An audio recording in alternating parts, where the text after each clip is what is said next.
You guys, I can't believe I'm announcing who I have right now. Michelle Dempsey-Multack. I have, from so many different avenues of my life, been drawn and compelled to her work. She is not only a mother, a stepmother, but has forged her own path as a specialist and counselor for divorced parents and in how to reclaim your peace and identity post-divorce and onwards. Michelle, thank you for being here today. Thank you for having me. I'm excited for the conversation. Before we jumped on here, I learned a new fact, which was that you have worked with autistic children in a previous life of yours. Mm-hmm. And as you know, as a practitioner, but also as an educator, the divorce rate among special needs parents is upwards of 85%. And when I share with people, whether I'm giving a talk or in a peer counseling session, no one's surprised when I say, oh, I'm also separated from my children's father. They say, oh, the stress must be so high. It's a yes and. It forces a way of thinking and a way of life. And I believe that your work is layered in the way you see things and how to react in the way of life that you choose to live. So can you talk a little bit about that? Yeah. I remember, so when I was in grad school, I was doing a dual master's program focusing on special education because I have a cousin with autism and cerebral palsy. So my aunt really needed help with him, had hired me. I was in my early 20s. So she would hire me. Like I would go over there after school, after I was like done with my work day, and I would pick him up. I would take him out. I was really helping him with socialization, and he was verbal, but would get very freaked out in public places. And so I don't know, we just had this connection where I would take him, first we would like just get drive through and I would like have him order it. And then we like graduated to restaurants, and then we'd go to stores and I'd have him like ask for things. And it was just such a beautiful experience that I knew I wanted to work with the special needs population. And my first internship experience was in a small school, specialized school for children with autism. Not just children with autism, but I was the assistant in the autism classroom. It was an early intervention classroom. The children were only 4 years old. And I remember thinking to myself, whoa, because I grew up with divorced parents. Almost all of the families were divorced already. And, I remember like having a schedule of like, okay, mom's day, dad's day for each kid. And I was like, wow. And it really blew my mind, but didn't surprise me. There was one family in particular who hired me to babysit on the weekends, and they were not divorced, and they had triplets, 3 boys, 2 with autism. And I remember going to their house and they would just fight. They were constantly fighting. And it was like, that's not how we get him to ask for his stuff. And, I'm sure this is triggering for you, but being married is stressful in itself. Having a typically developing child is stressful in itself. But then you add in, you have a child where the needs are different. And a lot of times what I see is there's one parent who is like all in, reading the books, working with the specialists, taking the advice, trying the things. I remember this was 20 years ago, the thing for children with autism was to be gluten-free. So like half the parents would be like, he can't have gluten. And then the other parent would be like, oh, please, that's bullshit, So these things that would come up, and I see it with parents now where a lot of times one parent has a very hard time even accepting the diagnosis or that there is something wrong. So that in their mind, if they ignore it and they don't follow the IEP and they're not following the recommendations of the occupational or speech therapist, then like nothing's really wrong. And then you have the other parent who's trying anything and everything. So I think that's where a lot of the stress comes from. I always say like, it's not the children that are causing the divorce rates. It's that the communication issues in the lens of life that we both had, or anyone that's a divorce, especially children have, it is exacerbated so profoundly when given children who are not what your white picket fence aspiration or ghost-like figures of what you thought life was going to be like. Absolutely. It just makes it so clear. And in the best way sometimes, because it reminded me, gosh, these things rose to the top regardless. Now this is making it very, very easy to see. Yeah. Yeah. And it just shines another light on all the glaring differences and some of the stuff that maybe you could have brushed under the rug in a different reality, right, are just highlighted that much more. But if co-parenting is hard, co-parenting children with special needs is that much harder. And it just blows my mind how many parents I see where one is really just trying to follow, like, this is what the IEP says. This is, the routines that the child needs to follow after school to not lead to some sort of regression or meltdown. And the other one who's just like, well, screw you. You're not the boss of me. Like, man. It just exacerbates everything. Mm-hmm. And you share a lot on your platform, which I love, is that while you can divorce a person, your interactions with them do not really change your reaction to them, right? Mm-hmm. And in those choices of therapies and therapy schedules and co-parenting, it does add a layer of complexity. And at the same time, I always say it's the choice. I've learned so much from what you shared. In that quick space, my choice to react differently. I'm no longer their assistant. I'm no longer their partner. I'm their mother, first and foremost, with a very strong guide to having them become the best version of themselves. Mm-hmm. And if the co-parent is not on board with that, it's really not my problem anymore. Yeah. But there's so many people who are like, but they should do it this way. Well, and it's like, well, you could spend all of your time in your post-divorce life where you could be flourishing and working on yourself. You could spend all that time trying to get this person to be the thing that couldn't even be in your marriage. Correct. Or there's the other side. The mindset shift from feeling weighed down with a co-parent of special needs children to then the autonomy of being the single mom with it. It's almost like choose your hard, right? It's both are hard. I feel like my greatest gift in life is helping people shift their perspective, because like everything about your life is a matter of, or how you choose to feel in life is a matter of perspective. Like the glass could be half full or half empty. Like I don't know. We all have a default setting. I joke about this in my talks, but it's true. No one wakes up at 30 something years old with their second on the way and then their third in their mid 30s and goes, you know what I want? 2 kids with non-speaking autism. Yeah. Like that was never a thought of mine, and I didn't expect it. And yet I am the best version of myself because I switched off the default setting of what I expected life to be. Well, yeah. I mean, expectations are the root of all heartache. And, they say like we plan and God laughs. And it is really amazing to find yourself in a situation that you never expected to be in, but yet you're doing it and you're thriving and you're able to make the most of it day in and day out. Right. There is, and like I love what you're saying, that you're selling a mindset. And you're doing it beautifully by showing people that you do it too. I think a lot of times, especially online, I'm sure you get trolls. I get trolls for saying you're pawning off a business from your children's special needs. No, I'm showing you what it's like to live and be fully alive, in spite of the fact that life threw me 2 beautiful toe-head curveballs. Mm-hmm. Yeah. Talk to me about your own trajectory. Like, you were divorced, you have parents that are divorced. When you realized that you, Michelle, were able to harness this mindset and inspire others, what point was that for you? Was it right after your divorce? Was it in the midst of it? I never in a million years set out for this to be like I've always loved educating people. I was a teacher. Right. When I had my daughter, I stopped working. When I was pregnant with her, I went on bed rest, and I should say I lost my job. Yeah. And there was no such thing as tenure down here where I was working when I moved from New York. And anyway, so I'm like, what am I going to do now? And I've always loved to write. So I was freelancing for a bunch of different publications about motherhood and like babies and parenting. And then as my marriage was ending, I always had this like really not delusional, but like overconfident feeling of like, I could totally handle this. Like I'm going to be fine on my own.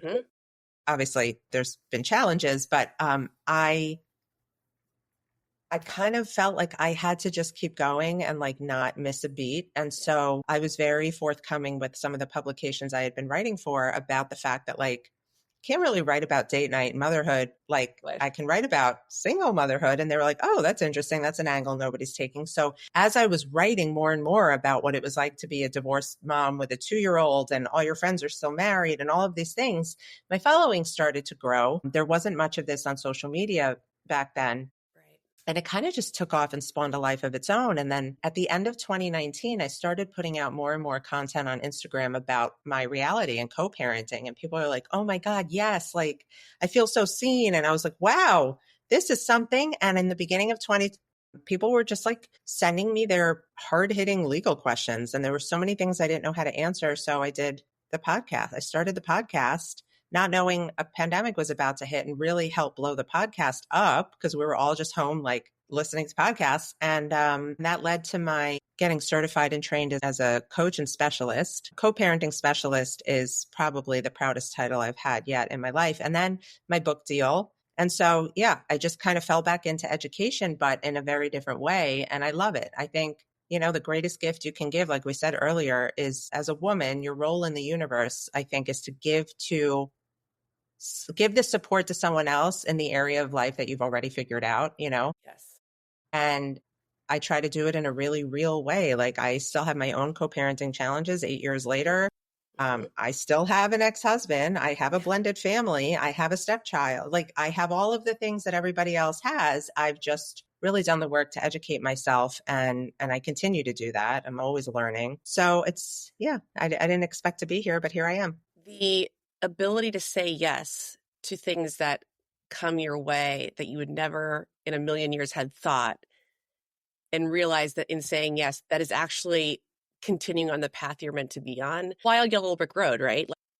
I never thought, I got to speak locally in Westfield last night, autism awareness. I'm like looking around, like, who just did that, Mhm. And I know it was myself, but I think it was all these small yeses to lead us to the best version of who we are. And that's my guiding light with my younger two. I always say, my oldest, God gave me her and then said, hold my beer and then hold it again, because she was the girl that in a small Upper West Side apartment, you said, don't touch the stove. And she didn't touch the stove, and then Millie came around and rocked my world. But because of Millie being who she is, the kids, as you know, with working with them, they do not know how to be anything but themselves. The best light in my life is having children that go, this is like who I am, like love me or leave me. Mhm. Millie I was telling this to someone last night, she's got this like Pantene Pro V strawberry blonde hair. It's thick and she's constantly like rubbing it out of her face. That girl does not care what her hair looks like. She doesn't care what your hair looks like. She doesn't care that she has pretty hair. It's just her hair. And it's one of the most amazing things that I eventually learned about myself was like, if I'm allowing them to be the best version of who they are, why am I not doing that for myself? Yeah. And I think there's also something really, speaking of perspective shifts, the thing with when I was working with children with autism was like a relatively new field and like ABA and like all the social stuff. And I remember like the constant conversation being around the social deficits and how they don't take social cues and the eye contact but I kept seeing it as like, what a blessing to not have to like base your day on like the social cues of others. Like you could just go through your life like, fuck it, I love triangles. I had exactly. a student I don't what to, who loved triangles and was going to talk about triangles whether you wanted to hear it or not. Like just fully living a truth with no care or concern about how it made other people feel. Like there's like because that's not beautiful, harming anyone. It was a beautiful freedom. That was the way I saw it. Yes. I remember thinking like me growing up hyper aware of like, how was I making people feel? And like, am I going to fit in? And do I look good enough? And all of these things. And here you have a population of people who are just like, I'm going to focus on the things I like and I don't care. Like, that's it. Live in Jersey. It's pizza Friday, every Friday. And my daughter walks in from school, drops the bag, knows the pizza's on the stove, grabs a slice, goes into the family room, grabs the control. She looks at you. She's like, turn the fucking Super Y on now. It's Friday. I'm going to go sit in the couch. And it's so damn pure. All I want to be like is that. I want to be like, I've had a day. I'm going to go read. Yeah. And not feel apologetic and just be who I am. And then, my son exhibits it so differently. He just wants to love me. The girls don't want to do that. They don't want to love me, but it's authentic to him and he's still autistic. It is so powerful when you realize if you just let people show you who they are, believe them. Like let the kid that loves triangles. He's not making that up. He really does love them. I still to this day, I how like, I don't know. I guess when you're a teacher, there are, not that you play favorites, but there are certain kids that you're going to remember forever. Just this boy's love of triangles and like the way he said triangle, he didn't say it correctly. And it was just the cutest freaking thing. And I always think about that when my daughter's doing like geometry or whatever. I don't know. Like what a powerful binding memory. Whatever happened to Dominic and his love of triangles? I actually think they're really paying attention. They've got a sixth sense about them and they are so hyper aware that they are able to filter through some of the bullshit. of everything. Yeah. Because the Yeah. love that they do give and the empathy they do have, I see in glimpses, specifically like if they're listening to music or watching a favorite Daniel Tiger episode or something that's around friendships. They are both paying such close attention to friendships and family and love. And I think maybe they're just an expression of that. Maybe they're just here to teach us that. Back to the work that you do, because I just think that the way you've leaned in is so incredible. Do you find that women and men who seek out your advice on how to co-parent best are the ones that are changing the narrative on how this can best go? Or do you feel like there's still so many people that are going, I'm out, I'm done, I'm just going to be done and move on. I don't need any help. I don't need any help figuring this out. So the majority of people who come to me are really deeply concerned about not messing up their kids. You know, like we've already accepted as a society that divorce in itself is not what messes up the kids. It's Nope. how the people behave thereafter that leave the lasting impressions on the children. And so the people who do seek me out, for the most part, excuse me, are the ones who are like, I want to learn from you. Tell me how you do it. Like, what can I do better? And I really respect that. Every now and then, though, this is why we do consults, I'll have somebody who just refuses. Like, they don't care. They don't care about how the child feels because their feelings are more important. And this person wronged me and my child should know. And no one has ever gone through a divorce ever before. My comments, people who are like, well, my child should know that their father, da, da, da. I'm like, why? Like, why rob them of their childhood because you That's can't their control dad. your emotions? So there are still plenty of people out there who think that like they've got this and their kids are going to be fine. And one day my kids will grow up and they'll understand. No, they won't.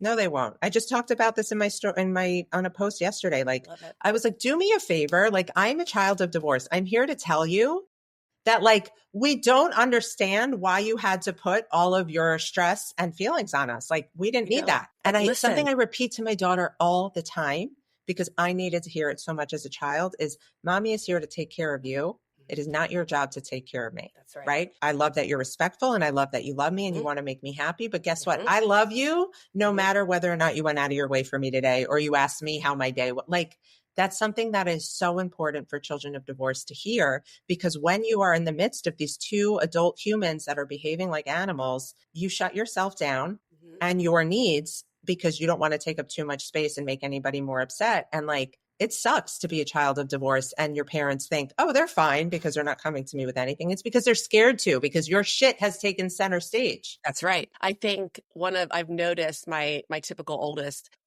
she doesn't do this consciously. And it's a beautiful recognizing of it from me to her. She'll say, Dad's girlfriend made me this amazing raspberry pie. Now, A, she knows I don't cook. B, she knows that I don't really like pies. But I know that what she's trying to do is to see what I feel about the situation. I'm like, oh my God, that's so awesome. I'm terrible at making pies. Was it so good? And she's just telling me a fact about Dad's girlfriend. And I love it because it gives me a live opportunity to say to her without saying, you're giving her permission. Giving her permission. And this always kills me when moms especially will be like, well, my daughter doesn't want anything to do with Dad's new girlfriend. And I'm like, terrible. That's horrific. Well, why is that? What has she heard from you? And they'll always end up confessing, well, they know I don't like her and I talk shit about her hair, so it's like, yeah, you know what? Now you've conditioned your daughter to think that she has to feel a certain way around you and it's spilling over into her relationship with Dad, and that's your fault. I know that I don't want to ever come across as any pedestal, but I do believe that in the healthiest of ways, more love is more love. I really, really believe it. I think there's a possibility for it in families with children and families that of divorce. Like there can be more love, and it's going to be the long game. It's going to be the real long game. But I see these little morsels of it as it's played out. And especially with the love that's then provided for specifically Millie and Mac. Because of who's been brought into our lives and how they've been loved. And it can be really wonderful. It can be fruitful. It plants you in a different garden. You never expected to be in that garden, but you're there, you know? Yeah. And it's been, I'm just so thankful for the work that you do and for what you provide to not only typical parents, but to the special needs population of parents too, because we have such a high divorce rate and we don't talk about it nearly enough about the stressors of it. And the work that you do not only validates moving on and beginning, but what it means to be beautifully begin again. So thank you so much. I realized very quickly that as Millie wasn't hitting milestones, I needed a way to celebrate her. And so it Oh my wasn't the God, milestone. that's so beautiful. I love that. Thank you. I mean, it was one of those things I was like, why can I not celebrate the inch stone of her? She's not going to hit the milestone. Like, that's not happening. She might hit it one day, Yeah. but let's celebrate the inch stones of Millie's development, not Mm-hmm. over what her sister did at the same time. So I am here to celebrate inch stones. So what would be, number one, what is an inch stone win of your own, Michelle? What is one inch stone that you've recently made? And what would be a piece of inch stone advice that you could give to special needs divorced parents? An inch stone of my own. First of all, I love that. Like, I think Good. we should all be treating ourselves with that much kindness of like not forcing ourselves to make these big, giant, like leaps of change. You know, we're in this era of like everyone's healing. I think for me, an inch stone right now is I have finally, my self compassion no longer feels foreign to me. Like, I've finally gotten to a place where I know and believe fully that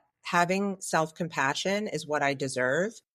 So that's an inch stone for me because I've grappled with it the last 2 years, and the boundaries I've set both for myself in social relationships and for my family. And I felt guilty for a long time, and I'm finally in a place where I don't. So that is definitely my inch stone win, is like, Love that.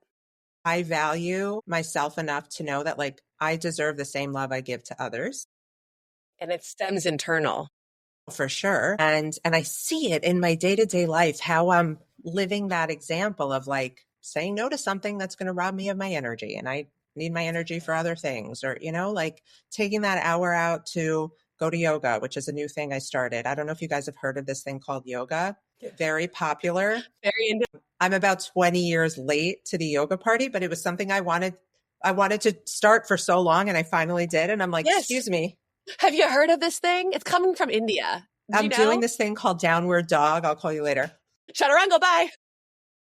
And I think the advice I would give to parents with parents of children with special needs who are divorcing is don't be shy to ask for support. I think I've always said parents of typically developing kids, like everybody should have a neutral party that is there to help guide them. Like if you can find that, if you can find a person that can help implement the IEP in both homes. You know, when I was in New York, I remember, and I don't know what the law is now, but back then parents didn't know, but they were entitled to a certain number of hours of like home care. Like respite care. Right. So do your education, see what resources are out there to help you and your partner or your former ex-partner. Give your child the best attempt at keeping things consistent and meeting their needs, because you know, there's room for your feelings and your emotions about the divorce, but you have to remember that like you're still doing a very important job of parenting someone who really relies on you for so much. It's the greatest Mount Everest climb that I never chose, but I get to see the vistas. And like look I look never look what thought. it's shown you about yourself, Sarah. Like, oh yeah, I truly believe single moms are, I mean, nobody could do what a single mom does, but you have it in a much different way and you're doing it. Like you could literally do anything. It's very inspirational. Thank you. It's I think we could go down the complexity rabbit hole. There's so many factors to it. And just being to your point about self-compassion, I know what I can do and I know how far I can push myself before that energy starts to wane the wrong way. And in capitalizing on it and leaning into my children being who they are, it's allowed me to help others. I'm very thankful for you. I'm thankful for your work. I